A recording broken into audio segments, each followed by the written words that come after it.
Waarom zijn jullie verkleed?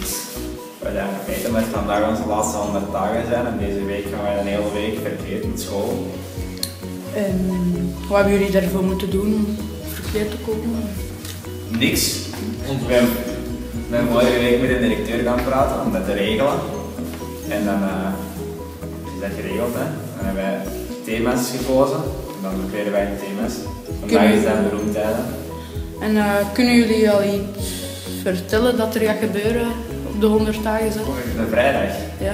Er is een film gemaakt en dat gaat over leerkrachten versus leerlingen. Dus dat is mijn opdrachten dat wij tegen leerkrachten hebben gedaan. We gaan jullie haar een ander kleurtje geven waarschijnlijk. Top. En wat is er vorig jaar allemaal gebeurd met de 100-daagse? Met de film of de morgen zelf? Met de Mariant.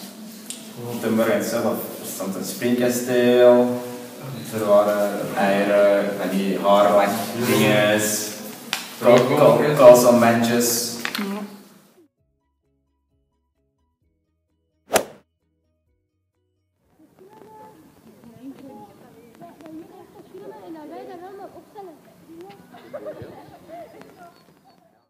Tegen mij ook wel.